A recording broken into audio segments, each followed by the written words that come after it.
I know that this video is a little bit petty, and the vast majority of the internet loves YA, but throughout 2020, I find myself running into complaints against the genre that I find to be categorically untrue. I will not be attacking any other category or genre of book. I am only here to defend the YA readership from these claims using as many relevant examples as possible. Also, before we continue, it's important to establish a boundary for what YA is and isn't. If you're interested in that, we can discuss it in depth in a later video, but until then, I recommend Lindsay Ellis's video with PBS Voices, The Evolution of YA, Young Adult Fiction Explained.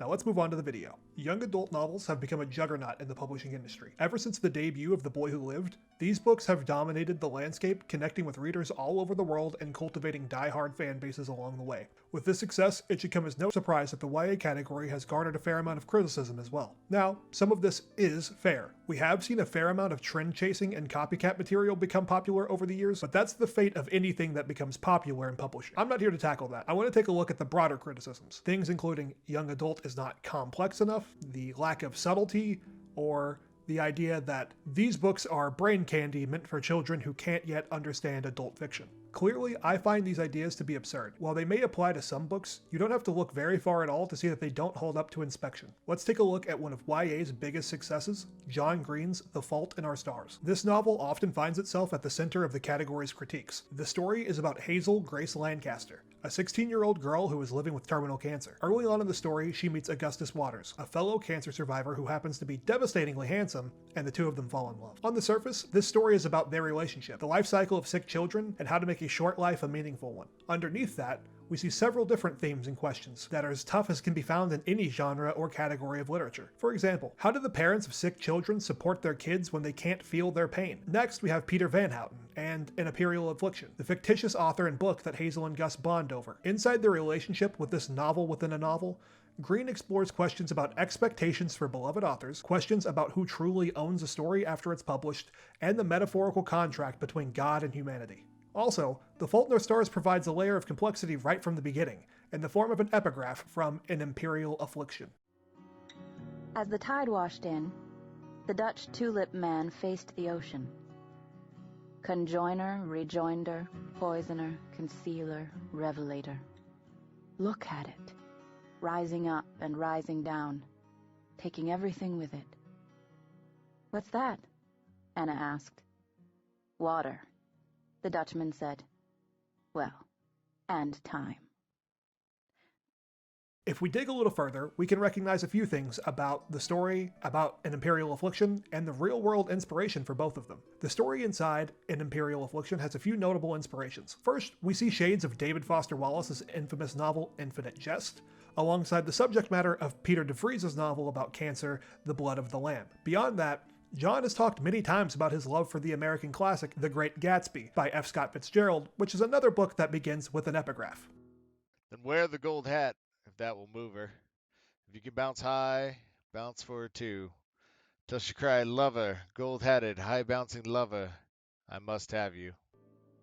I won't fully dive into the connection between these two books as we have much more to discuss today, but it is another piece of a large and complicated puzzle within this book that has been diminished so many times as simple and childish. A few more thought-provoking connections include the name An Imperial Affliction, which comes directly from Emily Dickinson's poem, There's a Certain Slant of Light, or Number 320. Also, The Fault in Our Stars continues the theme of historical origin, taking its name from Shakespeare's Julius Caesar. This further ties the main story of the book to religious and historical questions and ideas, like we discussed earlier. But that's not it for the genre. Let's go take a look at something further down the line. We have plenty of options to examine if we want to counter those claims from earlier. Another incredibly popular example is Angie Thomas's debut novel, The Hate U Give, which is both a personal and political journey through the life of Star Carter, a young black girl who attends the prestigious, predominantly white school Williamson Prep. I'll stray away from spoilers here as well since this novel is newer, but if you haven't read it, I implore you to give it a chance. Thomas takes on the challenges of systemic racism, media bias, strength in the face of injustice, and the evolution of family dynamics during traumatic times with grace and wisdom. If the trope of teenage protagonist takes on the world from books like The Hunger Games or Divergent seemed unrealistic to you, this is the perfect example of how those stories develop and play out in our everyday lives. Katniss Everdeen may not ever hop off the page and sort out the world's issues with her bow, but there are thousands of Star Carters in the world who could bring about substantial change if ever given the platform to do so. These stories tackle a lot of the same concepts: the corrupting nature of power, police brutality, losing control over your identity to the world. While it may be easier to digest the problems of Panem, they are paralleled by problems in our world, and the loving touch of authors like Angie Thomas stands out amongst literature of all types. Let me submit that these stories are a far cry from being the simple, easily digestible mush that is meant to pacify the masses, and if you perceive them this way, you simply aren't reading as well as you think you are. The Hate You Give is labeled as HL 590, meaning it has a Lexile measure of 590, placing it comfortably in the middle grade to young adult range of reading proficiency. Let's place that against Louisa May Alcott's Little Women, which has a Lexile measure of 1300. Both books are often served to the same age range, but at wildly different measures of difficulty. While both of these books touch on hard conversations, there are plenty of stories from women who read Alcott's book at around 10 years old. The trick with modern YA is that long, complicated sentences are often foregone, yet topic sensitivity varies greatly from the standards of the past. While each reader is different, I personally couldn't recommend The Hate You Give to someone at that age of 10 or younger. I'll leave that to parents, librarians, and teachers though. The point I'm trying to make is that complexity and difficulty don't just come from the prose of a story. The goal of a novel can contribute directly to how complexly we imagine it, and in today's climate, The Hate You Give feels mountainously more complex than the problems of the March Sisters. Some of these problems apply to all subcategories of YA as well. In fantasy, Christopher Paolini's 4-part series, The Inheritance Cycle, is often panned for being unimaginative and paling in comparison to its adult competition. Books like Robert Jordan's The Wheel of Time, Brandon Sanderson's Stormlight Archives, or Pat Rothfuss's The Name of the Wind. Now, some of this is valid.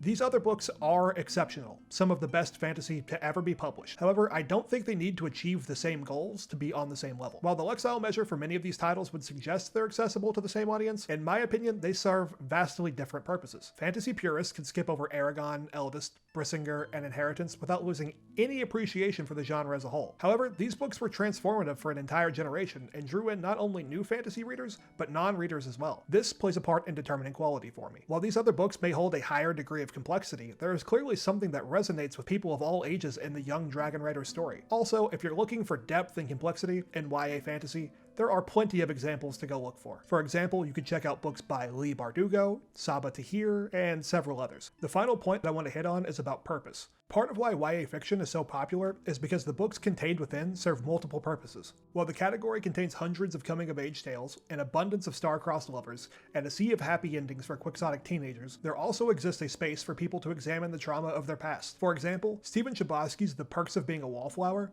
This book has all the makings of a generic coming-of-age tale, but is infused brilliantly with the lingering effects of a traumatic experience that wind their cold fingers around the entire narrative. People of all ages can read this book and empathize with that issue, but people who have lived through it are also given a place to come and ruminate on their experience. They're offered the opportunity to revisit their experience through someone else's lens. That's not to say you can't do that in adult fiction, but there is something to be said for the ability of YA to bring you back to the point of adolescence and immerse yourself in a time that has passed you by. All in all, I truly believe that anyone who dislikes the YA category as a whole merely hasn't been exposed to the right stories for them. In my eyes, if we can appreciate stories of adults as kids, then there's no reason we can't enjoy the stories of kids as adults.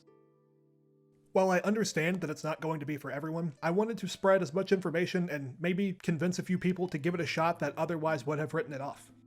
If you liked this video, please leave a like and leave a comment. We could either talk about your favorite YA books, points that you think I got wrong here, or why you just don't read YA in general. I'm always open to discussion. You can find me here. You can find me on Twitter at LifeAsAlec. I look forward to hearing from you, and I'll see you again soon with another video.